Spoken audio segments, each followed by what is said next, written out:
ప్రేక్షకులకి నమస్కారం. గోపురానికి స్వాగతం.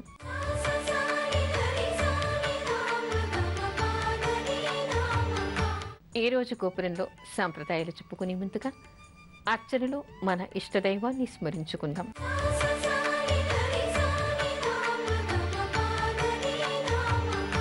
ఓంకార రూపా శ్రీ ఆంజనేయ శ్రీంకార దీపా దాసాంజనేయ.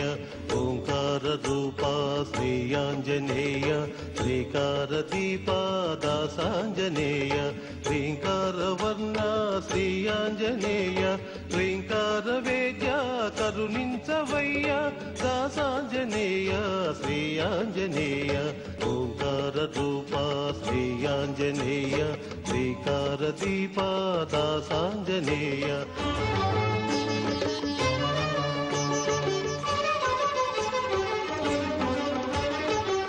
మహిత శక్తి నీ దివ్య కీర్తి నే పొగడ తరమా రవి తేజ హనుమ. నీ సుగుణగానామృతమాన మనస నీ చరణ సేవా మా కొసగు హనుమ దాసాంజనేయ శ్రీ ఆంజనేయ. ఓంకార రూపా శ్రీ ఆంజనేయ శ్రీకార దీపా దాసాంజనేయ. నీ దివ్య తేజం వెలిగిల్చు మదిలో నీ నైజ రూపం చూపించు త్రుటిలో అజ్ఞాన తిమిరాలు హరించు హనుమా. ఆత్మానుభూతిని కలిగించు హనుమా దాసాంజనేయ శ్రీ ఆంజనేయ. ఓంకార రూపా శ్రీ ఆంజనేయ శ్రీకార దీపా దాసాంజనేయ. అభీష్ట సిద్ధికి పూజలు చేసే వారందరికీ సమానమైన ఫలితాలు వస్తాయా? అదేమిటండి, చేసే పని చేసే పూజ ఒకటే కదా, అలాంటప్పుడు అందరికీ సమానమైనటువంటి ఫలితాలు రావాలి కదా అనేటువంటి సందేహం చాలామందికి కలగవచ్చు. కానీ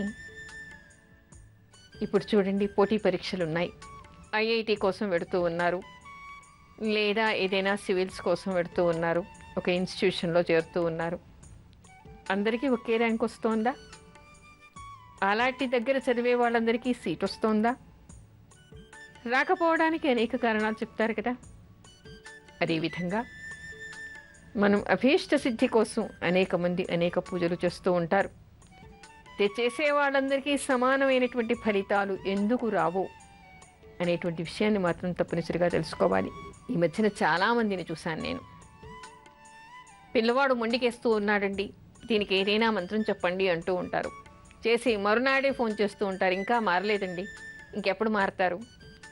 ఉద్యోగం కోసం మంత్రం చెప్పారండి, మరి ఇంకా మీరు నవంబర్ లోపల వస్తుందన్నారు. నవంబర్ ఇంకా 2 నెలలే ఉంది, ఈ 2 నెలల లోపల నాకు ఉద్యోగం వస్తుందా? రాకుంటే ఈ మంత్రాన్ని మానేనా? కేవలం లాభాపేక్షతో మాత్రమే మంత్రాన్ని చేస్తూ ఉంటారు. దాని మీద కానీ ఏ దేవుడి కోసం చేస్తున్నారో ఆ దేవత మీద భక్తి విశ్వాసాలు ఏమాత్రమూ ఉండవు. అంతేకాదు, ఒకటి, మనం అభీష్ట సిద్ధి కోసం ఏదైనా ఒక మంత్ర జపం చేస్తున్నాము, ఏదైనా ఒక వ్రతం చేస్తున్నాము, ఒక పూజ చేస్తున్నాము, ఒక అభిషేకం చేస్తున్నాము అంటే ముఖ్యంగా పరిపూర్ణమైనటువంటి విశ్వాసం కావాలి, భక్తి ఉండాలి, నియమనిష్టలతో చేయాలి. చేసిన వారందరికీ కూడా సమానమైనటువంటి ఫలితాలు ఎందుకు రావు అంటే ఇక్కడ కూడా మనం కొన్ని విషయాలు చెప్పుకోవాలి. నాకు తెలిసినటువంటి ఒక అమ్మాయి ఉద్యోగం కోసం మంత్రం చెప్పమండి, రాజమాతంగే నమః అని చదువుకోమన్నాను. 1,00,000 పైగా జపం చేసింది. ఎందుకంటే ఉద్యోగం చాలా అవసరం కాబట్టి. మంత్ర జపం చేసిన తర్వాత వెంటనే ఉద్యోగం కూడా వచ్చింది. అబ్బా, నేను ఈ మంత్ర జపం చేశాను, నాకు వెంటనే ఉద్యోగం వచ్చింది, మంత్రం చాలా గొప్పదే అని. మంత్రం ఎప్పుడూ గొప్పదే. ఉద్యోగం వస్తే అయిపోయిందా? అక్కడ వెళ్ళిన తర్వాత ఏం చేసింది? తెరచాటుగా అనేక రకాలుగా ఫైనాన్షియల్గా చేయకూడనటువంటి పనులు, అక్రమాలన్నీ కూడా ఆఫీస్లో చేసేసింది. యజమానులకి తెలియకుండా దొడ్డిదారిన సంపాదన మొదలుపెట్టింది. తద్వారా ఏం జరిగింది? వాళ్ళ కంటపడగానే ఉద్యోగం కాస్తా పోయింది. ఏమండి, రాజమాతంగి మంత్రి జపం చేశాను, ఉద్యోగం వచ్చినట్టే వచ్చి పోయినట్టే పోయిందండి అంటే అర్థం ఉందా? మనకి భగవంతుడు ఒక ప్రసాదాన్ని ఇచ్చాడు, దాన్ని మనం ఎలా నిలుపుకోవాలి? ఉద్యోగం ఇవ్వడం వరకే, కానీ దానిలో మనం కూడా ధర్మాన్ని పాటించాలి కదా. ఉద్యోగం వచ్చింది కదా అని జీతం కంటే బత్తం ఎక్కువ కావాలని చెప్పేసి ఆ జీతం కంటే కూడా ఎక్కువ సంపాదించడం కోసం యజమానుల కళ్ళు కప్పి మనం చాటుమాటుగా సంపాదన మొదలుపెట్టామనుకోండి, యజమానులకి చెడ్డ పేరు వస్తుంది కదా. అలాంటప్పుడు భగవంతుడు సహకరిస్తాడా? మనం ఎంత మంత్రజపం చేసినా, ఎన్ని అర్చనలు చేసినా, ఎన్ని అభిషేకాలు చేసినా తప్పు అంటూ చేయటం మొదలు పెడితే మాత్రం మనకి ధర్మం మనని కాపాడదు. దేనికోసం ఆ ఉద్యోగం కోసం మనం ప్రయత్నం చేశామో ఆ ఉద్యోగం కాస్త ఊడేటువంటి అవకాశం వస్తుంది. విడిపోయినటువంటి దంపతులు కలవడానికి మంత్రం చెప్తూ ఉంటే మంత్రం చేస్తారు. ఆ చేసిన తర్వాత వాళ్ళు కలిసిపోవడం, ఆ తర్వాత యథాతథంగా మళ్ళీ వాళ్ళిద్దరూ కొట్లాడుకోవడం.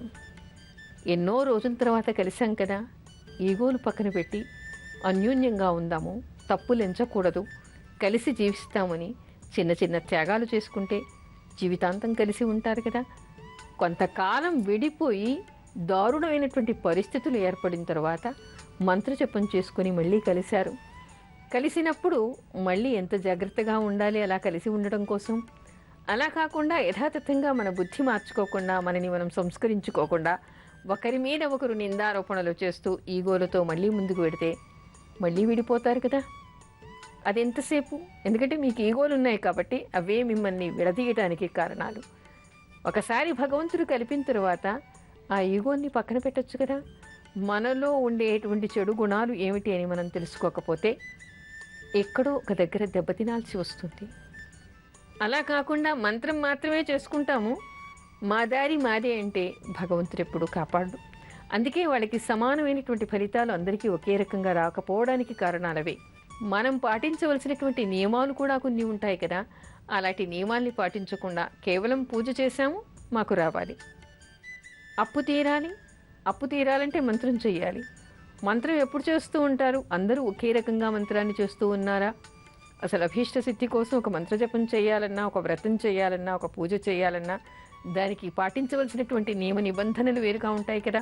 తెల్లవారుజామున లేవటం, దీపారాధన చేయడం, మంత్రజపాన్ని చేసుకోవడం, ఆ అధిదేవత దగ్గర మనకు ఉండేటువంటి బాధని చెప్పుకోవడం, సమర్పణ చేసుకోవడం, నాకు ఇది కావాలి అని అభ్యర్థించడం, ఆ తర్వాత ధూపమో దీపమో నైవేద్యమో మనకి తోచింది శక్తి మేర పెట్టి మనం అపరాధం చెప్పుకుని ఆ తర్వాత మనం బయటికి వెళ్ళినప్పుడు కూడా మానసికంగా మంత్రజపం చేసుకోవాలి. అలా కాకుండా మాకు ఐటీలో పనిచేస్తున్నామండి, రాత్రి 12 గంటలకు వస్తాము, పొద్దున 10 గంటలకు లేస్తాము, టైం ఉండదు, మళ్ళీ పరిగెత్తాలి, ఏవో ఫోన్లు వస్తుంటాయి, మేము ఇంట్లో ఉండి కూడా హోమ్ వర్క్ కూడా చేయాల్సి ఉంటుంది, ఎప్పుడూ సిస్టమ్ ముందరే కూర్చోవాల్సి ఉంటుంది. అందుకని మంత్రాన్ని సిస్టంలో ఫీడ్ చేసుకుని వింటూ పనులు చేసుకుంటూ ఉన్నాం. ఉద్యోగం ఎవరికి వస్తుంది? సిస్టమ్కి వస్తుందా? మీకు వస్తుందా? లేదండి మా అబ్బాయికి చేత కాదు, నేను చేసేనా? మీ అబ్బాయిగా ఉద్యోగం మీకా? అలా కాదు, ఎవరికి వాళ్ళే చేసుకోవాలి. అలా కాకుండా ఒక అబ్బాయి చెప్తాడు, నేను మంత్రజపం చేస్తున్నానండి, రాజమాతంగి చేస్తున్నాను, నాకు ఇంకా ఉద్యోగం రాలేదు. ఎప్పుడు చేస్తున్నావు? ఎలా చేస్తున్నావు? పొద్దున్న టైం ఉండదండి, 8 గంటలకు లేస్తాను, లేచి గోవా తిని స్నానం చేసి బయలుదేరుతాను, బస్సులో నిలబడతాం కదా, అప్పుడు కాస్త టైం ఉంటుంది, అందుకని అక్కడి నుంచి ఇంకో దగ్గర చేరే లోపల మనసులో చేసుకుంటూ ఉంటాను. అది విధానమా? మన కార్యక్రమాలన్నీ అయిపోతాయి, మనం తినేస్తాం, అన్ని పనులు అయిపోతాయి, చెప్పులు వేసుకుని నోట్లో కిళ్ళి కూడా పెట్టుకుని లేదా జర్దా వేసుకుని లేదా సిగరెట్ తాగేసి బస్సులో పెడుతూ అందరి మధ్యలో కూర్చుని అప్పుడు మంత్రజపం చేసుకునే విధానమా? ఆ విధంగా చేస్తే ఉద్యోగాలు వచ్చి పెళ్ళిళ్ళు అవుతాయా? ఎందుకు సమానమైనటువంటి ఫలితాలు అందరికీ ఒకే రకంగా ఎందుకు రావు? చేసేటువంటిది భగవన్నామము అనేటువంటి విషయం, మనకి కావలసినటువంటి విషయం ఎంత అత్యవసరము అనేటువంటి బాధ లేకుండా, దాన్ని పట్టించుకోకుండా ఏదో వాళ్ళు మంత్రం చెప్పారు మనం చేద్దాం, వస్తే వస్తుంది, రాయి తగిలితే తగులుతుంది, లేకుంటే లేదు అని అంత నిర్లక్ష్యంగా మంత్రజపం చేయకూడదు. చేసేవాళ్ళు ఏ మంత్రదేవత గురించి చేస్తున్నారో ఆ దేవత మీద భక్తి విశ్వాసాలు కావాలి, నియమనిష్టలతో చేయాలి. అలా మంత్రజపం ఎవరూ చేయటం లేదు. అర్చనలు అభిషేకాలు చేస్తూ ఉంటారు. చేసినప్పుడు ఏదో వాళ్ళు చెప్పారు మనం చేద్దాం, వాళ్ళు చెప్పారు మనం చేద్దామని చేస్తే అది అంతంత మాత్రంగానే ఉంటుంది. ఏది చేసినా మనసు పెట్టి చేయాలి, భక్తితో చేయాలి, నిష్ఠతో చేయాలి, అప్పుడు తప్పకుండా మంచి ఫలితాలు వస్తాయి. అంతేకాకుండా దానికి మనం పాటించవలసినటువంటి నియమాలు కూడా కొన్ని ఉంటాయి, వాటిని కూడా పాటించాలి. కొంతమంది చదువుకోవాలండి, సివిల్స్కి ప్రిపేర్ అవుతున్నాము, ఐఐటికి అవుతున్నాము, ఇంకెక్కడికో వెళ్ళటం కోసం చదువుతున్నాము, మాకు ఏదైనా చెప్పండి అంటారు. మనం మంత్రం చెప్తాం. స్మృతిశక్తి, జ్ఞానశక్తి, బుద్ధిశక్తి స్వరూపిణి ప్రతిభా కల్పనా శక్తిర్యాచ తస్యై నమో నమః అని. అందులో ఏముంది? స్మృతిశక్తి, జ్ఞాపక శక్తి, బుద్ధిశక్తి, బుద్ధి పనిచేయాలి. అయితే ఇవన్నీ ఎప్పుడు? బుద్ధి దేని గురించి పనిచేయాలి? ఏది జ్ఞాపకం ఉండాలి? మనం చదువంటూ ఒకటి చదివితే ఆ చదువు జ్ఞాపకం ఉండాలి. పుస్తకం మూసేసి పొద్దున్న 4 సార్లు మంత్రం అనుకుంటే సరిపోతుందా? మనసు పెట్టి చదవాలి కదా. చదివితే ఆ చదివిన చదువు అవగాహన అవ్వడం కోసం ఆ మంత్రం పనిచేస్తుంది. అది జ్ఞాపకం పెట్టుకోవడం కోసం ఆ మంత్రం పనిచేస్తుంది. దాన్ని ఏ విధంగా మళ్ళీ పరీక్షలో ప్రజెంట్ చేయాలో, ఎక్కడ మనం దాన్ని ఉపయోగించాలో అప్పుడు ఆ నైపుణ్యం, ఆ ప్రతిభ మనకి పనిచేస్తుంది. అసలు చదవకపోతే అది ఏం గుర్తుపెట్టుకుంటారు మీరు? ఏది గుర్తుపెట్టుకోవడానికి ఆ మంత్రం మీకు పనిచేయాలి? అలాంటి విజ్ఞత ఉండటం లేదు. అభీష్ట సిద్ధికి ఎవరైనా ఏదైనా ఒక మంత్ర జపం చేసినా, లేదా ఒక వ్రతం చేసినా, అభిషేకం చేసినా, అర్చన చేసినా అందరికీ సమానమైనటువంటి ఫలితాలు రాకపోవడానికి కారణాలు అనేకం ఉంటాయి. ఎవరైనా సరే మీకు అది ఎంత అవసరము అనేటువంటి అవసరాన్ని తెలుసుకోండి. తల్లి చెప్పింది కదా, తండ్రి చెప్పాడు కదా, ఎవరో చెప్పారు కదా అని మాత్రం చేయకండి. పెళ్ళి కావటం లేదు, మంత్రం చెప్తారు, అమ్మ ఏడుస్తూ ఉంటుంది, మా అబ్బాయికి పెళ్ళి కాలేదు, మా అమ్మాయికి పెళ్ళి కాలేదు అని. వాళ్ళకి దాని మీద అసలు నమ్మకం ఏమి ఉండదు. ఏదోలే వాళ్ళు చెప్పారు, ఏదో కాసేపు చేద్దాం, టైం లేదమ్మా, ఒక 5 సార్లు చేశాను సరిపోతుందా? ఎవరి కోసం చేస్తారు? ఎవరి జీవితం అది, ఎవరి జీవితం కోసం అది చేస్తున్నారు. ఇది నా కోసమే అనేటువంటి భావన వాళ్ళలో లేనప్పుడు తల్లి చెప్పిందని, తండ్రి చెప్పాడని ఎంతకాలం చేస్తారు? ఒక్క విషయం గుర్తుపెట్టుకోవాలి, ఏదైనా ఒక మంత్ర జపం కానీ, అభీష్ట సిద్ధి కోసం మీరు ఏ రకమైనటువంటి పూజలు మంత్రాలు చేసినప్పటికీ ఆ చేసేటువంటి దేవత మీద మీకు భక్తి విశ్వాసాలు ఉండాలి. శ్రద్ధాశక్తులతో, శ్రద్ధాభక్తితో చేయాలి, నియమనిష్టలు పాటించాలి. అలా చేసిన వాళ్ళందరికీ మాత్రం సమానమైనటువంటి ఫలితాలే వస్తాయి. అభీష్ట సిద్ధికి పాటించవలసిన నియమాలు ఏమిటి? మంత్రజపం చేయటం ఒకటే కాదు, మనం పాటించవలసినటువంటి నియమాలు కూడా చాలా ఉంటాయి. ఏ నియమాలను పాటించాలి? ముఖ్యంగా ఏదైనా ఒక కోరిక నెరవేరాలి అని మీరు ఒక వ్రతం చేసినా, ఒక మంత్రజపం చేసినా, ఒక అర్చన చేసినా, ఒక నియమం పాటించినా, దానికి కూడా, అది చేయటానికి కూడా పాటించవలసినటువంటి నియమాలు అనేకం ఉంటాయి. వాటిలో ముఖ్యంగా ప్రాతకాలంలో లేవటం, సూర్యోదయం కాకుండానే నిద్ర లేవాలి. మేము ఎప్పుడో అర్ధరాత్రి 3ంటికి వచ్చామండి, మేము 9 దాకా లేవము అనుకుంటే సరిపోదు. మీరు ఎంత అర్ధరాత్రి అయినా రానివ్వండి, ఆ కాస్త 10 జపమైనా మీరు తెల్లవారుజామున లేచి, సూర్యోదయానికంటే ముందు లేచి స్నానం చేసి 10 సార్లు అనుకుని మళ్ళీ తర్వాత పడుకోండి. సూర్యోదయం అయిన తర్వాత మళ్ళీ అరగంట తర్వాత ఏదైనా తినప్పుడు పడుకోండి. కానీ మంత్రజపం చేసేటువంటి వాళ్ళు, నియమాలు పాటించేటువంటి వాళ్ళు సూర్యోదయం తర్వాత నిద్రపోకూడదు, సూర్యాస్తమయానికి నిద్రపోకూడదు. దేనికోసం చేస్తున్నారో ఆ అధిదేవత మీద భక్తి శ్రద్ధలు కలిగి ఉండాలి. ఎప్పుడూ శుచిగా ఉండాలి, మనోవాక్కాయ కర్మల పవిత్రంగా ఉండాలి. శుచిగా అంటే స్నానం చేయటం, బట్టలు మార్చుకోవడం ఒకటే శుచి అనిపించుకోదు, అది శారీరకమైనటువంటి శుచి. మానసికంగాను వాక్కుతో కూడా శుచిగా ఉండాలి. మానసికంగా అంటే ఏలాంటి కల్మషమైనటువంటి భావనలు మనసులో రాకూడదు. మన శత్రువుకైనా మనం హాని చెయ్యాలి అనేటువంటి మనోభావన కూడా మనకి ఉండకూడదు. మనం ఎదుటి వాళ్ళ చెడును మనసులో కోరినా అప్పుడేమవుతుంది? మనలో కల్మషం మొదలవుతుంది. తద్వారా మనకి అభీష్టాలు సిద్ధించవు. ఇదివరకు చేసినటువంటి జప ప్రభావం ఏదైనా ఉంటే మన సంకల్పంతోనే ఎదుటి వాళ్ళకి చెడు జరగటానికి అది వెళ్ళిపోయి మన దగ్గర పుణ్యం కూడా ఖాళీ అయిపోతుంది. అందుకని మన అభీష్టం సిద్ధించడం కోసం మనకి పుణ్యం మిగలదు. అందుకని మన అభీష్టం సిద్ధించేటువంటి అవకాశం కోల్పోతాం. ఇంత మంత్రజపం చేశామండి, అయినా నాకు పనులు కాలేదు అనడానికి కారణం అదే. కానీ మనసులో కూడా శత్రువును కూడా నిందించకండి, వాళ్ళ చెడులు కోరకండి, వాళ్ళ పాపానికి వాళ్ళు పోతారు, వదిలేయండి. మీకు ఉన్నది మీ ముందర ఉండేటువంటి మీ అభీష్టం సిద్ధించడం మాత్రమే. అందుకని పూర్తిగా సత్వగుణంలో ఉండండి. మీ శత్రువును కూడా మీరు చెడు కోరకండి. ఆ విధంగా మనసులో కల్మషం లేకుండా ఉండాలి. మనకి మామూలుగా చెప్తారు, ఏదైనా సరే అభీష్టం నెరవేరటానికి ఒక వ్రతం చేస్తూ ఉంటే, వ్రతం అంటే మీరు జపం చేస్తూ ఉన్నా అదొక వ్రతం లాంటిదే. అలా చేస్తున్నప్పుడుట అసత్యం ఆడకూడదుట. అబద్ధము ఆడితే, ఒక బెలూన్ నిండా గాలి నింపిన తర్వాత ఒక చిన్న సూది పొడిస్తే ఆ గాలంతా వెళ్ళి అది ఏ విధంగా తయారవుతుందో, కుండెడు పాలల్లో ఒక చుక్క విషం వేస్తే ఏ విధంగా ఉంటుందో ఆ విధంగా మీకు ఉండేటువంటి పుణ్యమంతా కూడా పోతుందిట. మీకు అభీష్ట సిద్ధి ఫలించేటువంటి అవకాశం ఉండదుట. అంటే వ్రత నియమానికి భంగం ఏర్పడింది, పుణ్యం కాస్తా పోయింది. అందుకని అబద్ధం ఆడకండి. అబద్ధం ఆడడం అంటే ఎవరికి కూడా హాని కల్పించే విధంగా ఏ మాటను మాట్లాడకండి. ఎవరికి నొప్పి కలిగేలాగా, ఎవరిని దూషించే విధంగా, ఎవరిని తిట్టే విధంగా, ఎవరిని శపించే విధంగా, ఎవరి గురించి దుష్ప్రచారం చేసే విధంగా చాటుగా కానీ నేటుగా కానీ మాట్లాడకండి.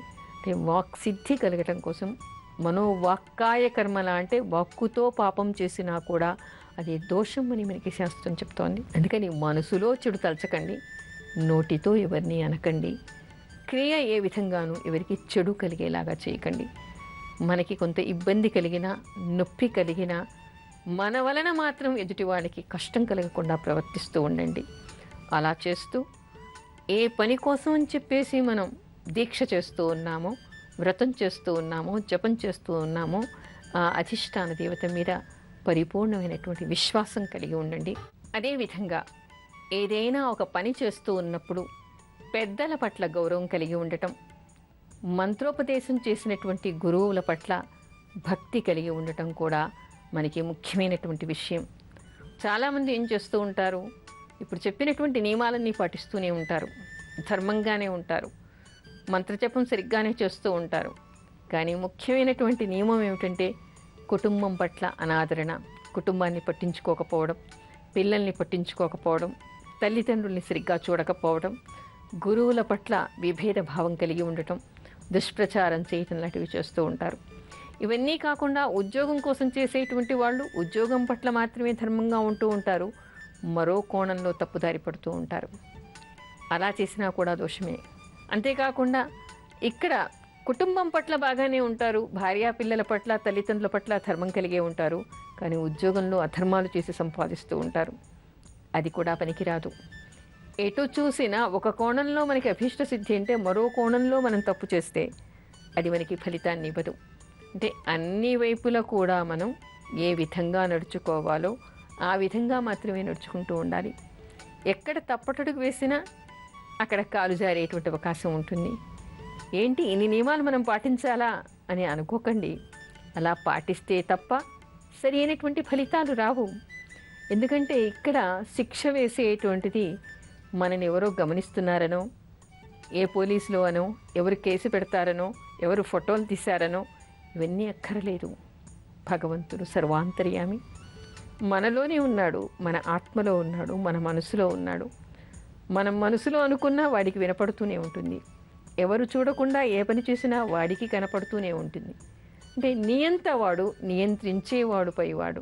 మనం ఎక్కడ ఏ కోణంలో తప్పు చేసినా పైనుంచి మొట్టుతూనే ఉంటాడు. అందుకని ఎవరికి భయపడకపోయినా వాడికి మాత్రం భయపడాల్సినటువంటి అవసరం ఉంది. అందుకని మనం దెబ్బలు తిన్నాక బుద్ధి తెచ్చుకునే బదులు ఎప్పటికప్పుడు మనని మనం సంస్కరించుకుంటూ నెమ్మదిగా అడుగు వేసి ధర్మం తప్పకుండా ఎప్పుడు నడుస్తామో మనకి నెమ్మదిగా అయినా సరే మంచి ఫలితాలు వస్తాయి.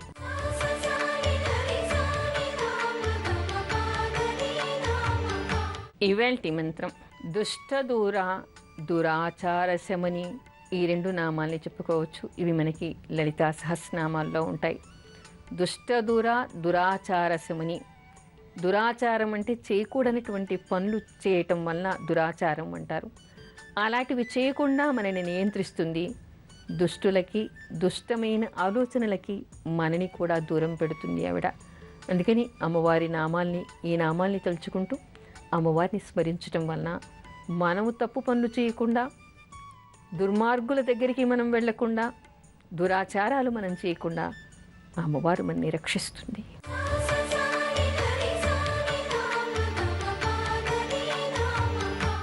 ఇప్పుడు అర్చనలో కొన్ని భక్తి గీతాలు.